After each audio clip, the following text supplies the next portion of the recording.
Ladies and gentlemen, welcome to another edition of On Point, a program by Focus on Liberia. We are here today to give you a very vibrant and very entertaining hour of information relating to information in Liberia, current event politics, and how the world looks at us. With me today is my co-host, Mr. Edward Doe, in Richmond, Virginia, and I'm here in South Florida. We are going to be talking about some issues of interest to you and to the body politics of Liberia. We will begin with the CPP chairmanship. As you all know, the chairmanship of the CPP came under fire from fronts of Bronze Kings and founding members of the Liberty Party, something that they turned to be corrupt and would be equivalent to what used to happen in this country in Chicago, the smoke-filled room where nasty deals were passed and cut. We also going to be talking about the appointments of the different committees in the Liberian House. We'll be looking at who has those committees and why they are important, and how do you get to be part of one of those committees. We are also going to be discussing the issues of Darius Dillon and the EPS, or the Secret Service saga, the Anthony Tubman Stadium, at the SKD Stadium. Is it possible for a sitting senator to say he would disarm the Secret Service? We'll discuss that. We will be also talking about the Liberian ambassador to Liberia, the new U.S. ambassador to Liberia, his understanding of Liberian politics and support to Liberia under this illustrious leadership of Dr. George Manawia. We are also going to be headlining what is now considered the topic of Liberia, the lighting of the city of Monrovia, the importance of it. What implications does it have for the new administration, security, and our ballot politics? Mr. Doe. Yes. Yeah. Welcome to On Point. Again, as Mr. Gayman said, this is an exciting show. We are here to discuss various issues as listed by Mr. Gayman. I will start first with the CPP chairmanship. As I always said, that Darius Dillon, Senator Dillon, is not a saint. And to me, there's a great error he made this time by supporting Musa Belletti to be the LPP, the Labor Day Party chairman. I will come to the CPP chairmanship later on, but I want to discuss first the Liberty Party chairmanship. I found Mr. Belletti to be not credible because of his character, because the way he got some of his wealth, his corrupt activities. So for Mr. Dillon to support him to be the chairmanship of LP, Liberty Party, I was very much surprised. The fact of the matter is that Mr. Dillon's track record has been very critical of corruption. He's against people like Chambers, the WIA administration. He called upon them about corruption. So for him to support the chairmanship of Mr. Belletti, that was very much stunning to me. Now let's go to the chairmanship of CPP. The CPP chairmanship, I barely can pronounce her name, Ynomble and Kanika. She's fit to be the chairmanship. She has the credentials. She has the experience. But I'm not sure whether she can deliver some of those things that Cummins deliver. Cummins delivered a lot of stuff during his 8 months tenure as the chairman for CPP. I will discuss that later in depth, but I will let for Mr. Gayman now to go ahead and tell us more about the new chairmanship of CPP and also the chairmanship for Liberty Party. Well, Mr. Doe, you've been member of CPP and one of the campaign managers for Mr. Dillon. You were fully warned. You were forewarned 2 years ago by me, and it was also reaffirmed by Mr. Costa that Dara Dillon's going into the Senate was basically a matter of a job for one of the partisans, but it was not to bring change to the Republic. He made it clear, and I'm quoting Mr. Costa here. Mr. Costa said, even with 10 Dara Dillons in the Senate, it wouldn't make any difference. But yes, one of us is going to have a job for the next 9 years. We told you this, that this was not about a matter of changing the face of the Republic or making any genuine changes. This was about getting a job, and the real Dara Dillon is coming out. The first thing out of the chute, as the American folks are going to say, is his ability to go and recruit someone that we will call the corruption King Kong of the opposition. He didn't go to anybody that has an impeccable record when it comes to character, when it comes to integrity. Instead, most people that I've been talking to, they are saying that the party was literally sold to the highest bidder. And how did he get this? It turned out that Mr. Zago, Senator Zago's term, his tenure in office didn't even end. And the tenureship goes for a year, 1 full year. He was forced to resign right after the election of Darius Dillon. He resigned under the heavy cloud, and he made it clear. He said, my term has not ended. This is not how I wanted to go out, but under the circumstances, I had no choice but to resign. And then your best friend and your political hero, Mr. Dillon, made the assertion after he was taken to task. He said that Mr. Ability is the equivalent of Saul. He is not a saint. He is a sinner that saw the light and he turned to Paul, he's going to do good.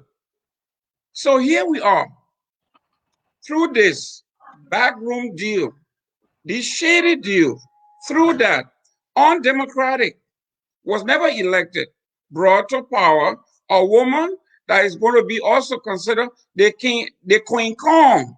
We got King Kong in Ability, and then we got Queen Kong in Yobli Kanga, who is about to take the realm of this political party. She's going to be the chairperson, and the King Kong of corruption is going to be the party party leader. So we have a standard bearer, and we have the party leader chairmanship of Queen Kong and King Kong. What a duo, my friend. You have never hit a home run like you did this time. We're having a double whammy in corruption, Mr. Doe. Congratulations, you have a dubious distinction all by yourself. You have a Queen Kong and a King Kong of corruption. Mr. Gayman, I like those terms, King Kong and Queen Kong of of the Liberty Party. Well, as I said before, there's a stain on Mr. Dillon because of this choice, because of this support to Belletti. I preferred that he has supported the young Antonin Toomey for this position instead of Belletti. The fact of the matter is that Belletti, is very inconsistent. He have joined the Unity Party. He joined the CDC Party. He joined the ALCO Party. I mean, from party to party, this man has been dancing around. So he does not have that stability to lead the Liberty Party. I think that's a wrong choice. This time, I agree with you that Mr. Dillon erred on this one. He did not make a good judgment on this. And I think there's a stain.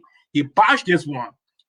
He should have, I think he should rethink his position on Belletti. Antonin Toomey would have been a better choice for the Liberty Party. Now, let's go to Nyomli, the Nyomli factor. Mm-hmm. Fact of the matter is that Nyomli has been in the Senate for a long period of time. She has the credentials, everything, but she does not have that.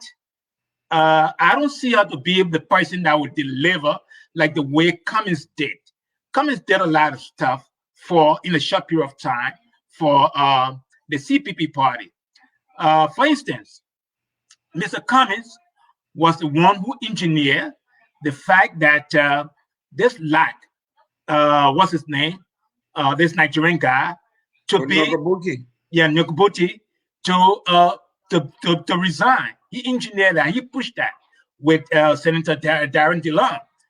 The fact that also Mr. Cummins also went afar and wrote some good, responses to the inaugural address, the State of the Nation address to WIA.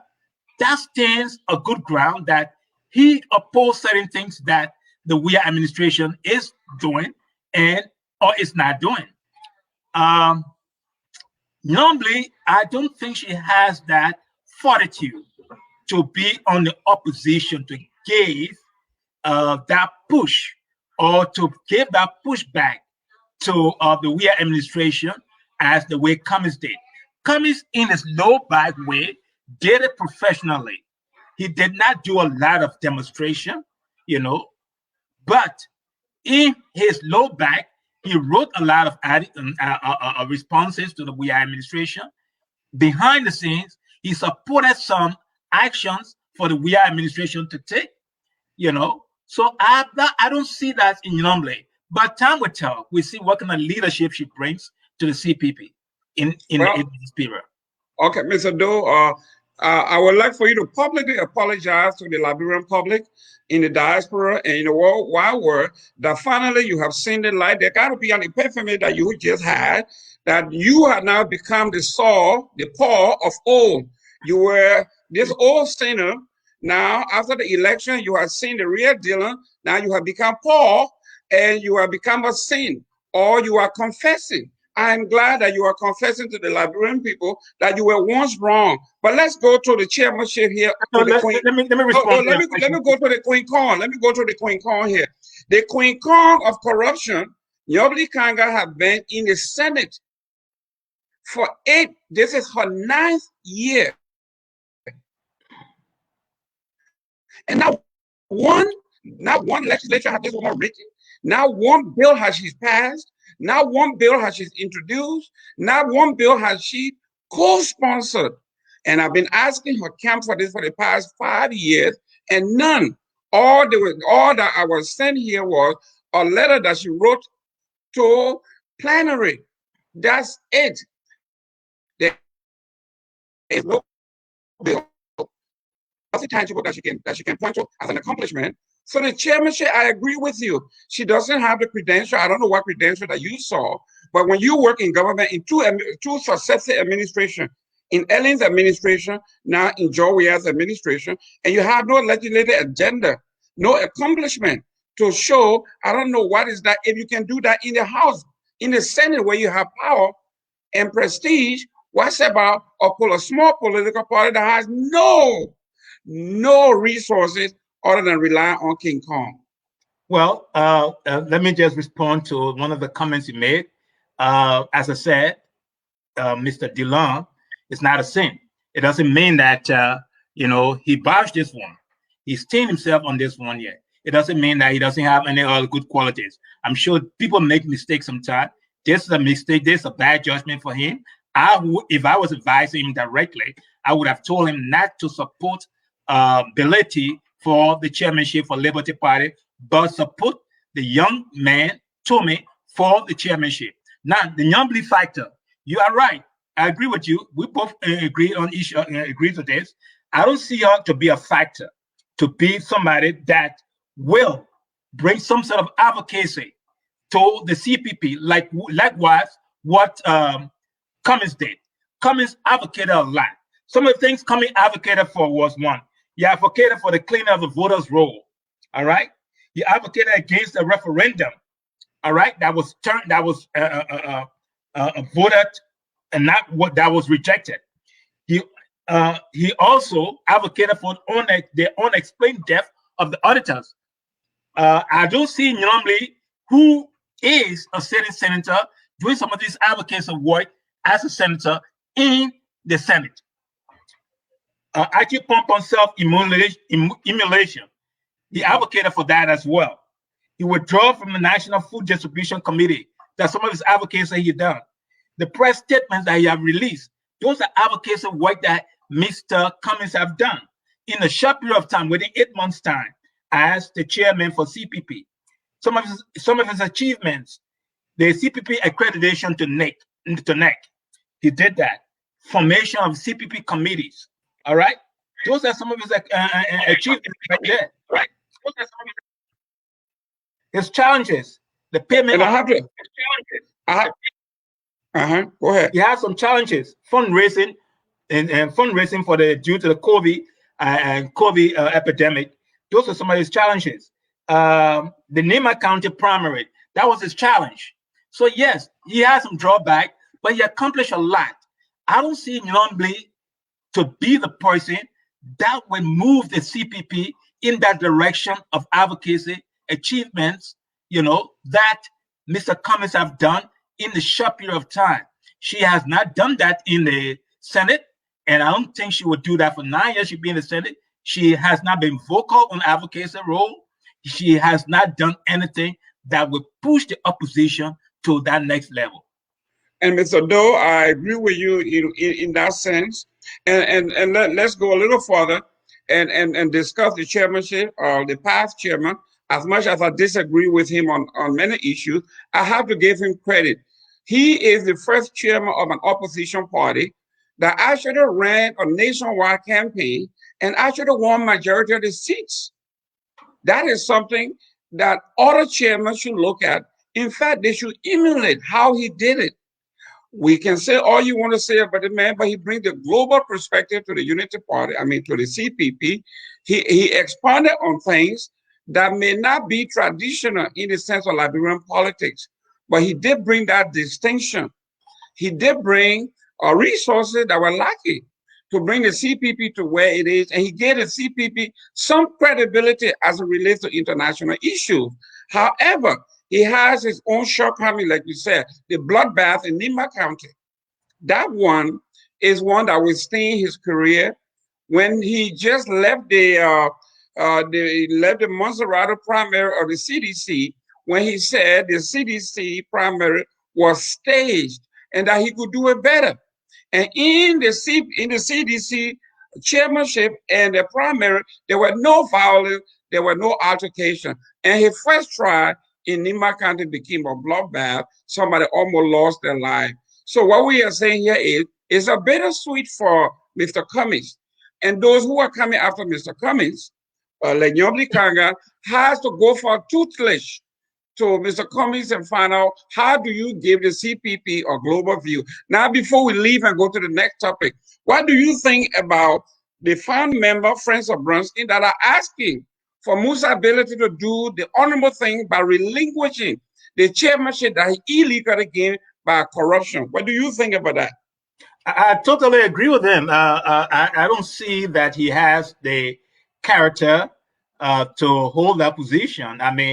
His character is thin, with the corruption activities, even though I listened to the interview that Focus on Liberia had with him, Mr. Sia and Mr. Ja, and he denied all those things, that none of those things happened. He sometimes clarifies some of it, but that stain is there. People can trust him. Yes, he may have some leadership skills that he brings to the chairmanship, but we want the Liberty Party should have somebody without a character issue. He has a character issue, So, and secondly, too, this Tommy guy is a young guy, coming up young guy. He should have been the person that Senator Dillon should have supported, and he should have been the right person for the chairmanship for for Liberty Party. The way I see it, Friends of Brunskin are right. He needs to give up that position.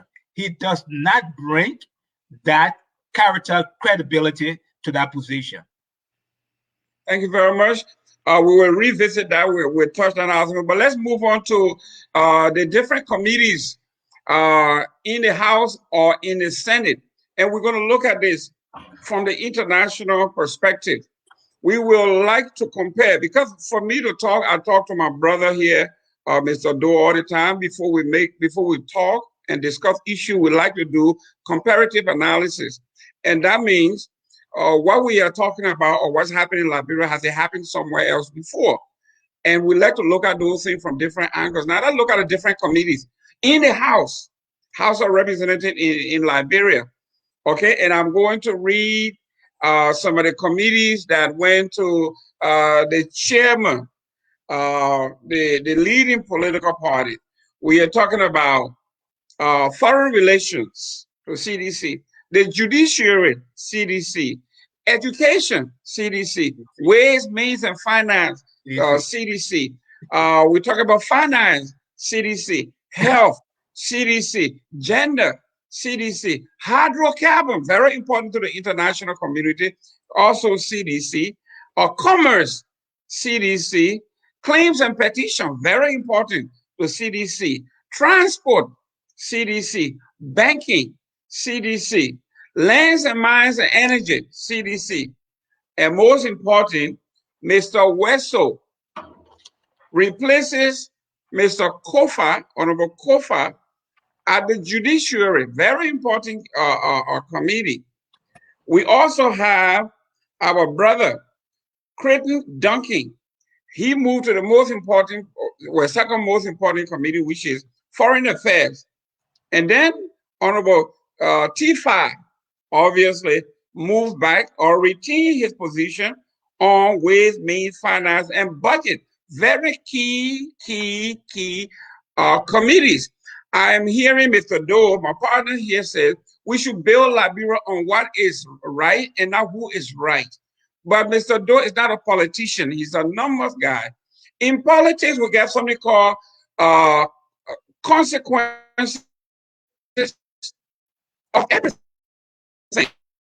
When you win, there are consequences to winning, and they like jets and perks that go with winning. When you lose, the word loss means you are giving up, or something has been taken away from you. So those who are the losers and those who support them, they have to lose something. So all of those who supported Honorable Konati Kofa to win the chairmanship or the vice chair or deputy speaker of the House, they also cast their lot. They took a risk. It's a political calculated risk. Most of them came from the CPP, but they had their eyes and their sight on something bigger. So they abandoned the ship and supported the CDC for this. Now that the CDC have won, and we have Honorable Fonati Kofa as the deputy speaker of the House, it was time to pay back. It was time to reward those who are loyal. And in thus doing, we have all the top committees going to CDC, and this is cultural universal in politics. Mr. Doe is not unique to Liberia, and later on, we are going to compare that to what's happening in the U.S. Senate under Chuck Schumer, our new chairperson. Go ahead, sir. Well, it is unique to Liberia in a sense because, first and foremost, in the House, in the Senate, we don't have a majority lead there whereby one party is dominating the other parties. We don't have a two-party system. We have a multi-party system. So for the speaker chamber to select almost for every chairmanship committees, seditions to head those committees, to me that's very biased. And that was a selection that he only wanted to have seditions to hold those positions. They are not in majority. Seditions is not in majority in the House of Representatives. So why should the chairman, try to select as if they are in majority? Okay, there's a mixture there in the House of Representatives. There's no one party that's in the majority. So I found this as dangerous for our political party, for our democracy, that this chairman will put every sedition as the chairman for every committee that is in the House of Representatives. That's wrong, and especially so important committees, you know. And some of these people that he appointed, you know, most of them don't have the leadership skills to carry on the function of those committees. So the fact that you want to compare this with America, whereby America has a two-party system, whereby one party is in majority in the House or in majority in the Senate, and they have the majority.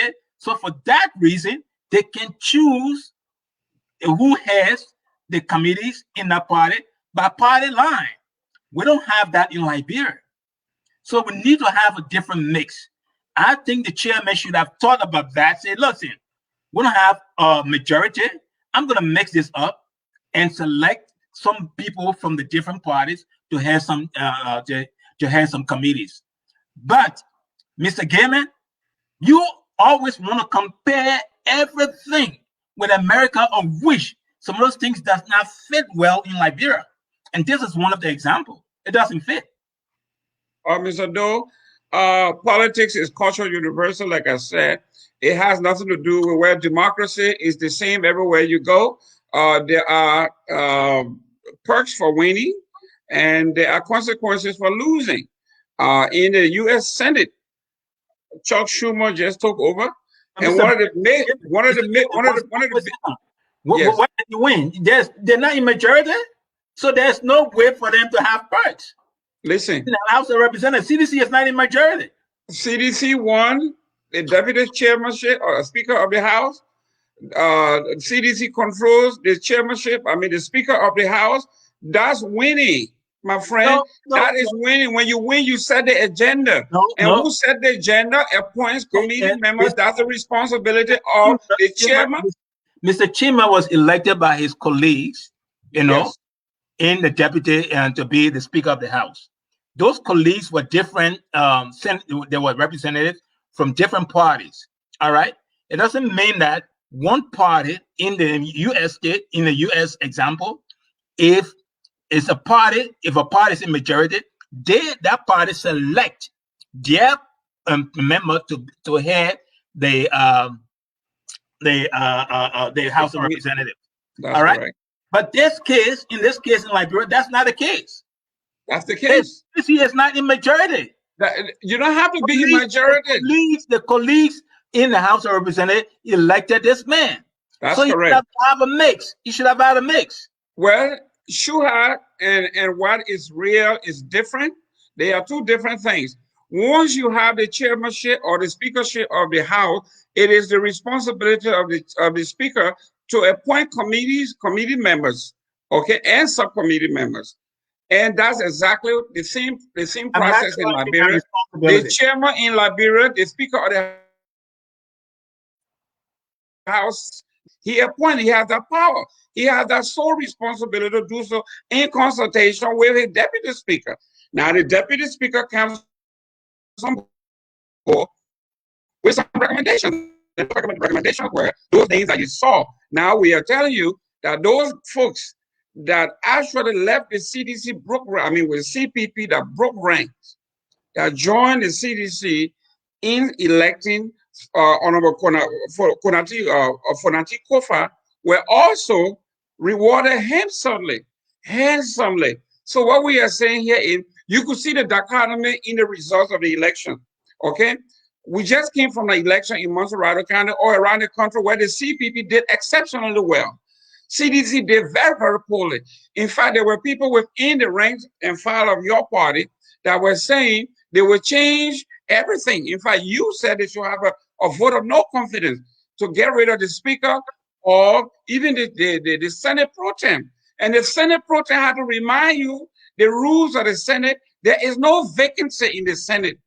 Okay? Same thing in the House. We have a set term. You have years limitation. Those things have to happen in sequence. So we are telling you that the committee chair appointment, that the co-chair, the deputy speaker and the speaker for the CDC are on point. They are on point, absolutely correct, that they will appoint people who are in line with their objectives and they're supposed to outcome. They are not going to give that to somebody who don't reason with them. So, Mr. Doe, nice try.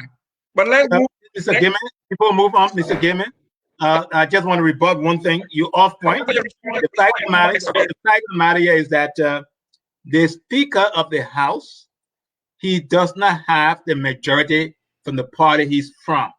Yes, he has the authority to appoint, the leadership of the committees. But that does not mean in this case that he should not have a mix-up. I think we have a democracy in Liberia with a multi-party system that does not produce a majority in the House of Representatives and the Senate. So for that reason, the Speaker should have adjusted to that dichotomy and say, you know what? We don't have the majority. I'm going to be fair and give the leadership to people who are reputable, who can do the work, but not give the leadership on the basis of partisan. And that's exactly what he did. He left out all the other parties and gave the leadership of the committee to seditions. That is wrong. Ladies and gentlemen, welcome to On Point. We are going to be discussing things that are important to us, including current events as they happen on the ground. Now, the next time we want to talk about, the next thing on the subject we want to talk about here is something that have been trending for a couple of days, and that is, for the past 30, 35 years, there have been darkness. The Republic of Liberia has been in darkness, especially our capital city. A few months ago, there were rallies and protests everywhere. The crime rate in the city was high, rape was on the rise, and petty criminals were parading the streets, and the Zogos were running the show in Monrovia. Now, the president, as he has always promised, one of his pillars is to empower the folks. When you listen to his speech, his inaugural speech, one of the 4 pillars, the first is to empower the folks. Empower the Liberians to be the best they can be. How can you do that in a darkened city? So the president has taken upon himself to empower the folks, reducing crime. With power, we see a bustling economy. Few years ago, since the president came to power, the city went to sleep around 6 o'clock because of the fear of being robbed, crime. By 8 o'clock, the streets are dark. The economy was at a halt. Economy was at a standstill. All of a sudden, the president decided to light the city, invest in the people. And we saw today, or last night, or the day before, our entire city have been mapped out to be lit. And for now, we saw when the president turned on the light, the whole city.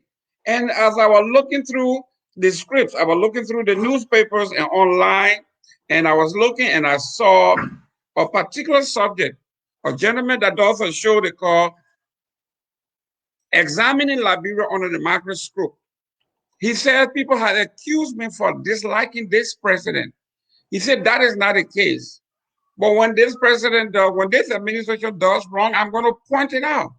But when they do something major of this magnitude, he said, I have to profile this and I'm going to walk with my camera in the streets.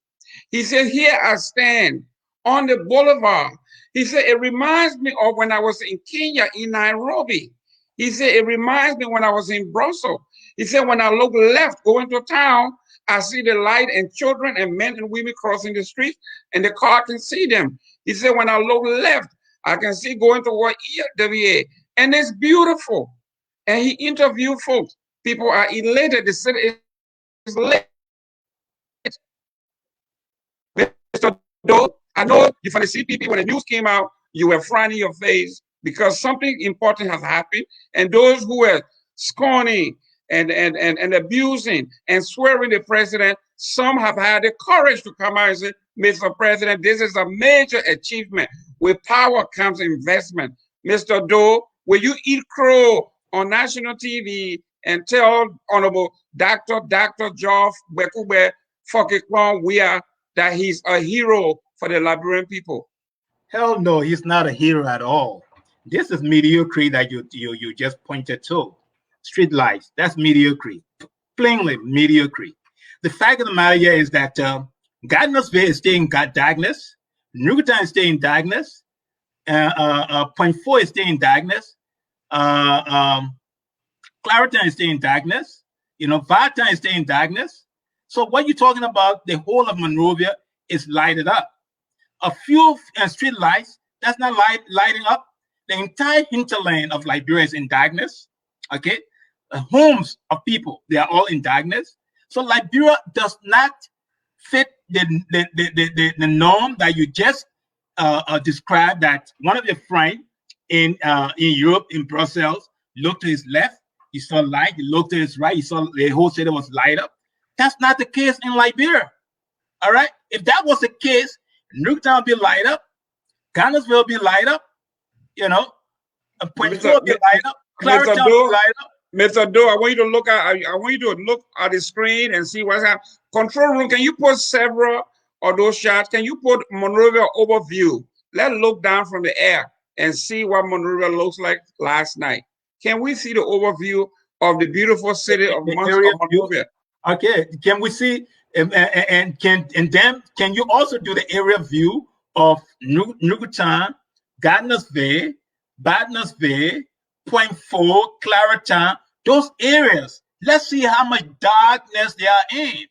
Mr. Doe, want to talk about this president have light up the entire Monrovia? Mr. Doe, I know crow is not easily chewed, because from what I understood, for folks who have eaten crow, they say it's a bad tasting meal. So I see how you are scary and carry on, and you're trying to contour your body into shape. But Mr. Doe, as our control room is looking for that picture, the area view of Monrovia, it covers the whole city. And as you were saying, they were showing the amount of materials and equipment that were brought in the country that will actually engulf the whole city of Montserrat and its environment. And we heard from the engineer, the corporation that won this contract. He says that they are now going to sign another contract for the next city. And when he said next city, I believe he's talking about the second capital of Liberia, which would be my hometown of Buchanan. And I'm hoping that this happens. They also show Power Africa and all its transformer and substations all over the country. In fact, Liberia will be the first country in Africa that will enjoy the Power Africa transmission all over the country. So, Mr. Doe, something great is happening here. I know that it is just terrible and difficult for you to praise this government, to look at Honorable Dr. George Bekugbe Foklikon, we are, and say, Mr. Doe, Dr. We are too pro. I'm sorry for criticizing. We talk about not even constructive criticism, but something that I think it is borderline unprofessional to compare a president that been in power 36 months to not electrify your country that been around for 200 plus years. Mr. Doe, you have to admit on national TV that Dr. Weir is the real deal. No way. When I was growing up in Liberia, I lived in Newtown, grew up in Newtown. We had street lights in Newtown. Newtown was light up, all right? A lot of homes in Newtown had electricity. So for you to tell me, in fact, when you go to a place like Logantown too, there were street lights there. A lot of homes were light up. Nowadays, there's no street lights there. Most of the homes are not light up. Then you want to tell me saying that the entire Monrovia is light up because of a few street lights that this president put up? That's mediocrity, all right? That is plain mediocrity. West Point is not light up, all right? So Ragtown is not even light up. Okay. Waterside. Wait. Waterside is not even light up. Mr. Doe. Yeah, and the president just light up one little street, and we saw the picture that Control just put up. Then you say that. Now, is that what you call Little Street right there, sir? That's downtown Monrovia, the whole Monrovia city right there. Okay, look at this and eat crow. Ladies and gentlemen, for those of you who are not faulting it, no, let me tell you this. No, let Let me finish. Go, Yeah, let me finish go ahead, speaking. land. Go ahead, land. This area view here just not, it's not even clear as to what area is this. This area view looks more like a Broad Street area, Central Monrovia. You know, that's it. When I'm talking about Newtown, West Point, those areas. Where is West Point, Newtown, Logantown in this picture? Nothing. Mr. Doe, Talking about, you know, Mr. Doe, a few Mr. homes that Mr. is Doe, light up. That's Mr. not Doe, that's mediocre. Mr. Doe, I'm sitting here and I'm gloating. I feel good about myself, and I just text Dr. Weah. Hopefully he gets it. I told him that Mr. Doe is having problems chewing and swallowing his crow over here. But let's move on. You have been defeated, massively defeated. I can see you No have way, retreated. It's all right. no. Let's You can't move to prove the anything. You let's can't move to answer the the next. question why is Newtown, Garnersville, Bannersville, Lookingtown, West Point, those places are not light up. You know, you Mr. Doe, Mr. Doe, let's move on to the EPS saga. And then if there are comments, we got to respond before we go, and then we'll go to closing statement. Let's look at the Darius Dillon and the EPS. For you who have lived all over the world and have seen how security works, for those of us who have been into this security issue on the national, international level, we knew what Darius Dillon did was dangerous and that it was unprecedented of a citizen, much less a senator, to argue with the Secret Service, and not only argue with the Secret Service, but tell the Secret Service that I'm going to make my people to disarm you right on the spot. I've never, and I think the Senate needs to do an investigation, and this man needs to be sanctioned for a senator to tell the Secret Service that he's going to disarm the Secret Service because they are not allowing his private security to enter the VIP. It is unprecedented, and Mr. Dillon needs to apologize to the Liberian people and to the Secret Service. Go ahead, sir. Well, I find it foolish for the Secret Service not to allow Mr. Dillon personal security to enter with him in the stadium. You know, I find it foolish because the fact of the matter is that the Secret Service is not assigned to Mr. Dillon, you know, to protect him. The Secret Service is there for any other reason. Now, if Mr. Dillon is going to a place that requires that he protect himself through his security, his own personal security, that should be afforded to him, you know, especially with the crime rate that is going on. So Mr. Dillon, maybe his comments were not right, saying he would disarm the Secret Service, you know, that was not a right thing. But I think the Secret Service, in a sense, was harassing Mr. Dillon because the fact of the matter is that they did not want Mr. Dillon to enter the stadium with his security apparatus. That is wrong. That to me is harassment. And not only have this happened, it has happened several times. If you read a letter Mr. Dillon wrote to the pro tem, the president pro tem, you know, Albert Chia, you know, it has happened several times whereby they harassed, the Secret Service harassed Mr. Dillon. In fact, for Mr. Dillon to enter the grounds of the Capitol building for him to park his car, there were times they harassed him. They said he could not do that, you know. So this is harassment. This is harassment that's ongoing with Mr. Dillon because he's more critical with the lawmakers, other lawmakers. So they're trying to embarrass him. They're trying to harass him. They're trying to frustrate him so that he can turn on their side. And that's wrong, Mr.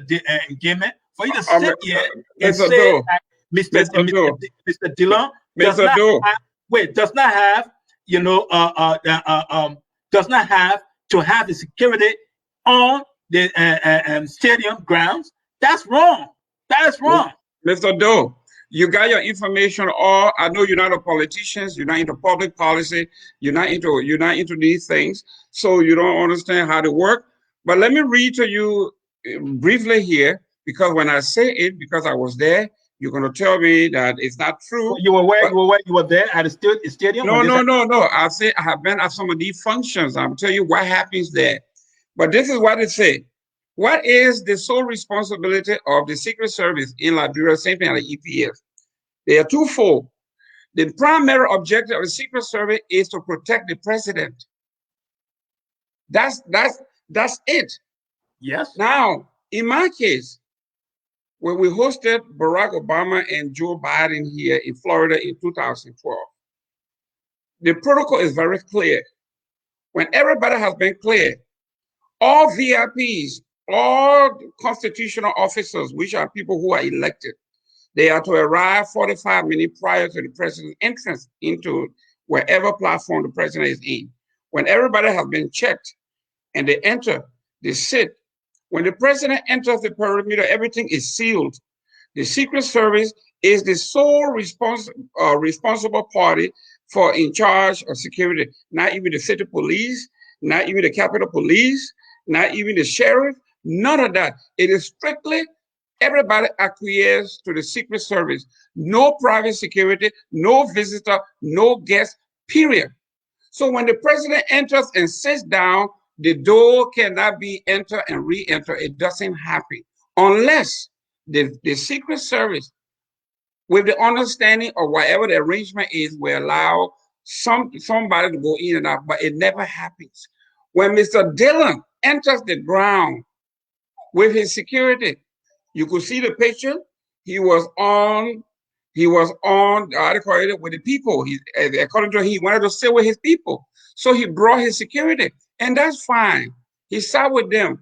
But after the game and the VIP section, the noise and everything else, he decided to go out and then come back in and enter the VIP section, even though he had a ticket. Fine. The people said they were lying, but not his security. He said no, he wanted to carry his security. It never happens. When the Secret Service is in charge, you cannot bring police, you cannot bring gun, you can't bring anything of that nature. And he knew that. For him to say, because they disallow him, he would disarm the Secret Service is unprofessional. But let's move on to the next. Let's look at the ambassador, the U.S. ambassador to Liberia. What do you know about the ambassador to Liberia, and what you think his job is to Liberia before we go to our comments and then your closing statement? Well, the U.S. ambassador to Liberia is not a political position. He's not supposed to interfere in the politics of Liberia. He's there it's a foreign position. He's there to monitor his country, foreign affairs, foreign relationships with the hosting country, which is Liberia. But what I found in the past and currently is that the U.S. embassy always interfere into the politics, the local politics of Liberia. In fact, the former ambassador have done that several times. And then again, also, Liberia have always engaged the U.S. ambassador to interfere in their politics. For instance, when Costa wanted to have that demonstration, that rally, it was a back and forth with the U.S. embassy, to come and settle this matter. So they brought in the U.S. embassy to be part of that politics, So the U.S. embassy was in negotiating with both groups, the WEI administration and the Costa group. So the fact of the matter here is that the U.S. embassy or the ambassador of the U.S. In Liberia had to make a decision, as to when Costa should demonstrate or not demonstrate to make its infringement on our politics, which they should not dictate to us as to how our politics should be, it should move forward.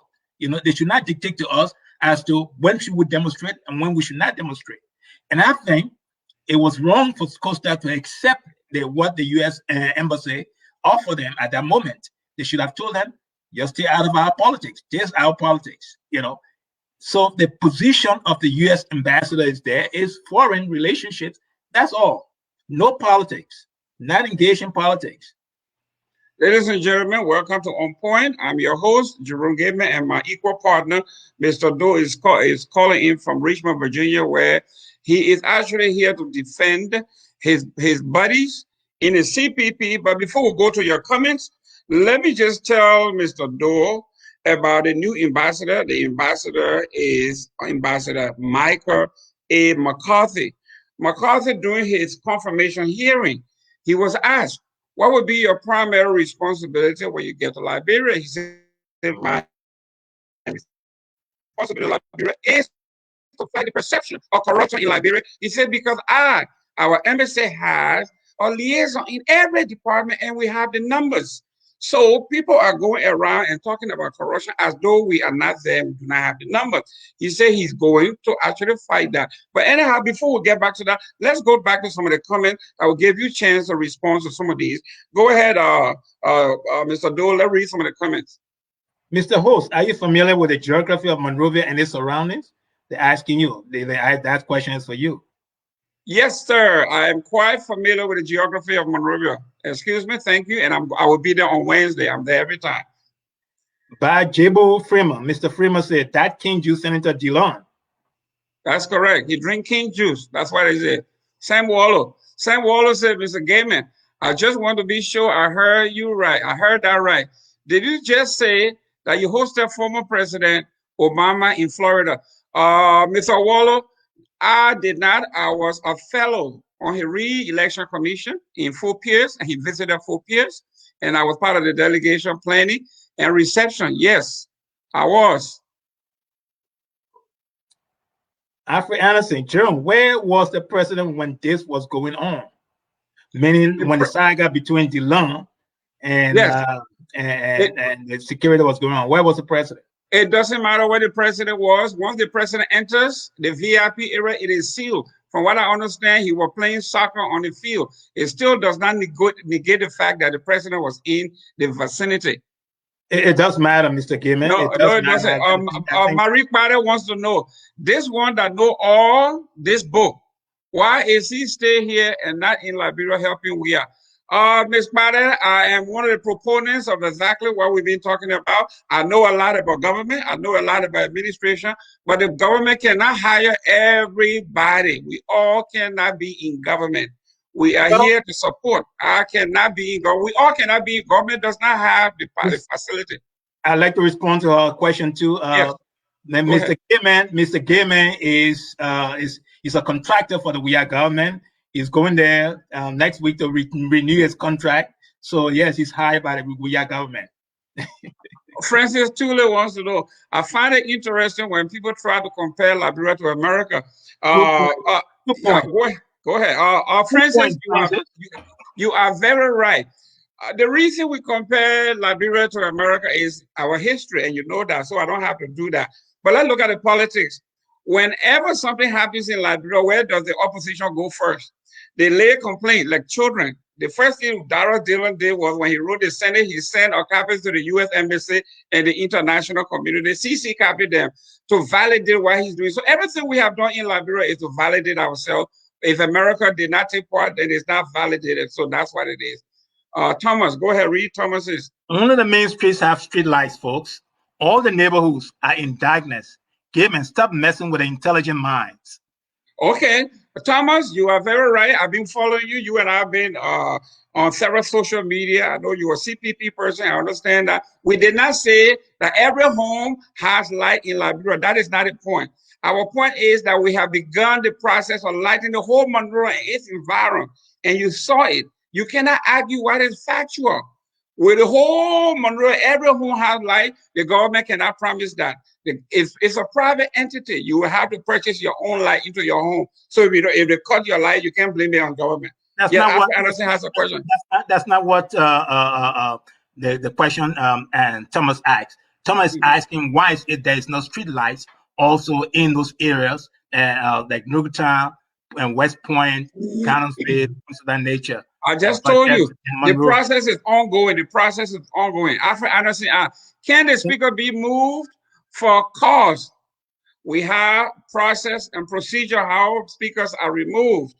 If you think you have cause, remember, we have a Republican form of government, we have a democracy. We do not have a parliamentary government like in Great Britain where they have a laws of confidence and then you redo your election. It doesn't work. We have term limits in Liberia. So you have a position for a term. When that term ends, that's it. If you have cause, if it's, I think in their constitution, it will say for crime against the state, felony and stuff of that nature. Other than that, the speaker serves his term. Now, Mr. Doe, we've seen the comments. You have been indicted in most of them. Your closing statement. Mr. Gayman, you're so funny. No, you've been indicted in most of them. You were, and they ask you a lot of questions than me, So therefore, that tells that you have not been speaking the truth. You were not on point. You are off point. Well, my closing statement is simple, and I always repeat this. My closing statement is always short. Liberia should be built on what is right, not who is right.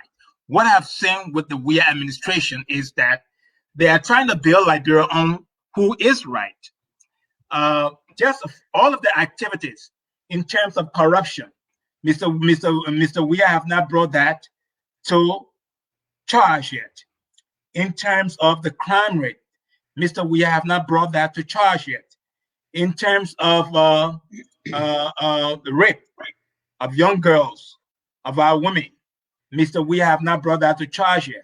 In terms of the economics fallout, the failure of the economy, Mr. Weah has not brought that to charge yet. In terms of the currency scarcity, Mr. Weah have not brought that to charge yet. So he's building Liberia on who is right. And that means that he is not looking at these critical issues, but looking at his counterparts, the 12, the McGill, to give him advices that is catered to their own self-interest. Now, Mr. Gayman will say that, the broad street lights. So therefore, he's doing a great job. That's mediocrity. Mediocrity at its best. Mr. Weah have not done anything that will really tell us that he's moving the country forward. He's not taking a hard look at the economy. He's not taking a hard look at the currency issue. So therefore, Liberia is being built on who is right, not what is right. Thank you, Mr. Doe. To our listening audience, I will be in a hiatus for 2 weeks. I will be doing all I can to co-host with my partner from Liberia. I will be in Liberia as of the 10th, and I'll be back here on the 23rd. We want to thank you for tuning in with your questions and being so loyal to what we are discussing here. It tells us that you love Liberia just as much as we do.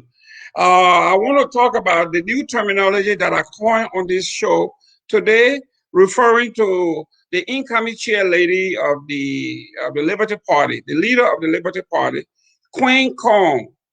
Queen Kong is going to be working along with King Kong Musa Bility. These are the folks that Mr. Doe talked about, that Mr. President Weah is not fighting corruption. President Weah is corrupt, and that they need a change in attitude and a change in government to bring in new personnel. And the new personnel that he recommended were Darius Dillon, Nyobli Kanga, Musa Bility. In fact, they add another King Kong to the list. His name is Brandon Samukai. Oh, Lord Jesus Christ. When we're talking about a conglomeration of King Kong and King Coins and King Uncles, this is it right here. There is no collaborative partnership in Liberia most corrupt than Musa Bility, Darius Dillon, Brandon Samukai, and the rest that are now saying that Dr. Weah and his administration are corrupt and that they are coming in with a clean hand. Musa Bility, King Kong, Queen Kong, Darius Dillon, and the rest. Ladies and gentlemen, we have a very important topic that is coming up when I return. It is very sensitive. Some people are frowning towards it, but these are conversations that we have to keep. And that is, people are frowning on the execution of 13 members of our Liberian citizenry that were executed in 1980. Terrible situation. We don't want that repeated. Equally so, we have other executions that have happened in the past in our history. And we'll be talking about the Gandhi execution. We'll be talking about our crew chiefdom that were executed. 72 members of the Kwa Kingdom were executed in Sino County. So we are going to compare and contrast. Are the 13 men that were executed in 1980 more important than the 72 chiefs and kings that were executed in Sistan, Kruko, Grand Bassa, Riverside, or the Gandhi Kingdom? We're going to be discussing those issues, and they are going to be based on facts, academics. It's not going to be based on emotion. But if our country is going to reconcile We have to talk about these things that have been hidden. These are some of the things that are under the surface. And I'm glad that Mr. Doe is here, that our partners will be here, and we may include historians and other folks. It may be a series. We haven't discussed it. Gradually, we are going to talk about our issues. We are family. We can bend. The tree will bend, but will never break. We will take you to our song, We Are All Liberia, and thank you for listening. We are Liberia.